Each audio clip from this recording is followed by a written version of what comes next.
देखिए, आरजेडी के अध्यक्ष जगदानंद सिंह जी हैं। उन्होंने एक चिट्ठी लिखी अपने कार्यकर्ताओं को और कहा कि ये प्रशांत किशोर के जन स्वराज में मत जाओ, ये बीजेपी द्वारा पोषित है, ये बीजेपी की बी टीम है। देखिए, फिर वही बात, अभी तक तो कह रहे भैया कौन है प्रशांत किशोर, ये तो डेटा वोटा इधर उधर करता है, ये कितना दिन चलेगा, ये बिजनेसमैन है।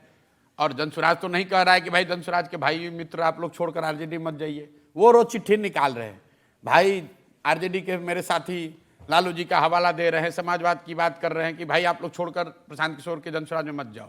आप जरा इसका अंदाजा लगाइए, ये अपने आप को मजबूत दल कहने वाले लोग, जनसुराज अभी दल नहीं है, जनसुराज दल बनेगा 2 अक्टूबर को।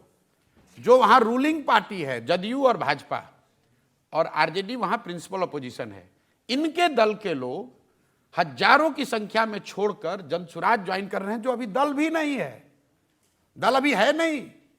आज तक आपने कभी देश के इतिहास में ऐसा देखा नहीं होगा कि भाजपा रूलिंग, लोग तो राजनीतिक कार्यकर्ता तो रूलिंग पार्टी के साथ रहेगा, रूलिंग पार्टी छोड़ेगा अपोजिशन वाले के साथ रहेगा। दोनों को छोड़कर आप जिस चिट्ठी का हवाला दे रहे हैं, सैकड़ों की संख्या में इन पार्टियों से लोग छोड़कर जनसुराज में आ रहे हैं। और वो इसलिए नहीं आ रहे हैं कि जनसुराज उनको कुछ दे रहा है, वो इसलिए आ रहे हैं कि उनसे पहले पिछले 2 साल में 1 करोड़ बिहार की जनता जनसुराज को मिलकर बना रही है। तो उनको लग रहा है कि अगर हमको नेतागिरी अपनी चलानी है, बचानी है, तो जनसुराज में आना पड़ेगा। सब परेशान है। जेडीयू की सरकार में जो अल्पसंख्यक मंत्री हैं जमा खान, उन्होंने कहा कि प्रशांत किशोर इस तरह की बातें इसलिए कर रहे हैं कि उन्हें सत्ता में आने की जल्दी है। चलिए, मान तो रहे कि इस बात से सत्ता में आ सकते हैं।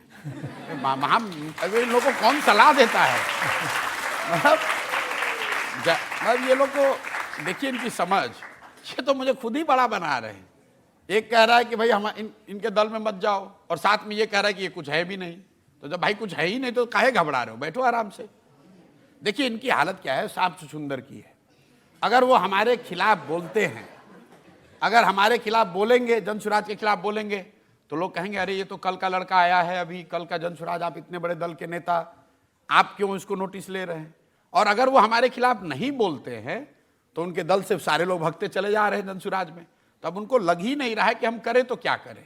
तो कभी चिट्ठी निकलवा रहे हैं, कभी अपने बहन से गाली दिलवाते हैं, कभी अपने प्रवक्ताओं से गाली दिलवाते हैं, कोई फर्क नहीं है। तो ये बात सही है कि आप जल्दी में हैं बिहार के मुख्यमंत्री बनने की? ना, बिल्कुल नहीं। मैं जल्दी में हूं कि बिहार में एक ऐसी सरकार बने जो अगले 10 साल में बिहार को देश के सबसे गरीब और पिछड़े राज्य से निकालकर देश के 10 अग्रणी राज्यों में शामिल कराए।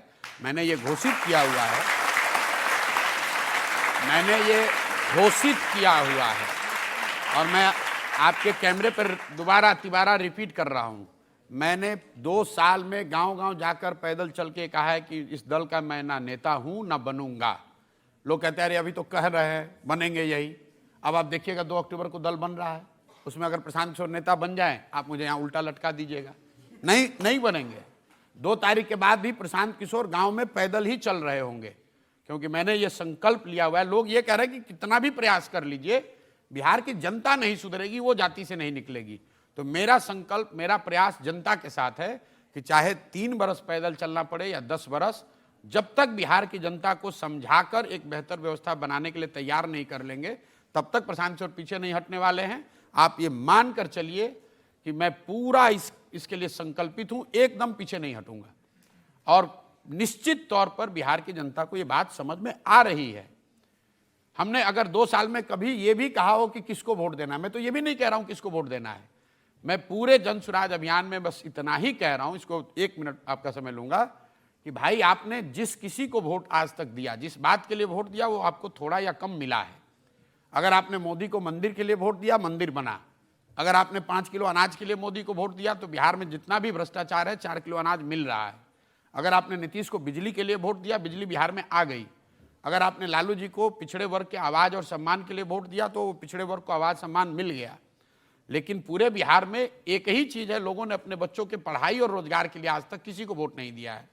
तो मैं जनसुराज के तहत इतना ही कह रहा हूं कि जिसको वोट देना है दो, लेकिन वोट पढ़ाई और रोजगार के लिए दो, अपने बच्चों के लिए दो, नेताओं के बच्चों के लिए मत दो, मंदिर मस्जिद के लिए मत दो, जाति के लिए मत दो। आप मैं यहाँ जितने लोग बैठे हुए हैं, मैं आपको ये बताना भी चाहता हूं और आपको चुनौती भी दे रहा हूं। 2 बरस में अगर प्रशांत किशोर ने अपने मुंह से एक बार भी कहा हो कि जनसुराज को वोट दो, या प्रशांत किशोर पे भरोसा करो। मैं तो गांव गांव में जाकर ये कह रहा हूं कि अगर 10 प्रशांत किशोर भी आएंगे तो तुम्हारी दशा नहीं सुधरेगी। ये तब सुधरेगी तब जब अपने बच्चों के लिए तुम वोट दोगे। सिंपल बात। तेजस्वी यादव, लालू यादव अपने बच्चे के लिए वोट मांग रहे हैं। फर्क क्या है? लालू यादव अपने बच्चे के लिए वोट मांग रहे हैं। मैं कह रहा हूं बिहार के लोगों को कि तुम लालू के बच्चे के लिए नहीं, अपने के बच्चे के लिए वोट दो। इनकी पीड़ा तो लगेगी ही लगेगी। देखिए, मैंने घोषणा की बिहार में कि गरीब से गरीब आदमी भी, गरीब से गरीब घर का लड़का भी अगर राजनीति में आना चाहता है, उसमें क्षमता है, जज्बा है, मेहनत करने को तैयार है और समाज उसके साथ खड़ा है, तो जन स्वराज अपने खर्चे पर उसको चुनाव लड़ाएगा। पूरा इन्होंने बवाल मचा दिया कि अरे ये आदमी कह रहा है कि पैसा देकर चुनाव लड़ाएगा। अरे भाई, ये लोग तो वो हैं जो नेताओं से पैसा लेकर टिकट देते हैं। अब आप बताइए कि मैं कह रहा हूं कि गरीब से गरीब आदमी भी पैसा नहीं है, पैसे की वजह से अगर नहीं राजनीति कर पा रहा है तो जन स्वराज उसकी मदद करेगा। तो हमें गाली दे रहे हैं। उनको यही तो वो इस्तेमाल करते हैं कि भाई तुम राजनीति क्यों नहीं कर सकते हो, तुम काबिल हमसे ज्यादा नहीं कर सकते हो, क्योंकि तुम्हारे पास पैसा नहीं है, क्योंकि तुम्हारे पास जाति नहीं है, तुम्हारे पास बाहुबल नहीं है। ये तीनों चीज हम इसके ठेकेदार हैं। तो जन स्वराज ये कह रहा है कि तुम जाति से मत डरो, पैसे की चिंता मत करो, चुनाव लड़ाने के समीकरण की चिंता मत करो, वो चिंता अपने भाई, अपने बेटे प्रशांत किशोर पर छोड़ो। तुम खड़ा हो, हम तुमको चुनाव लड़ाकर जिताएंगे।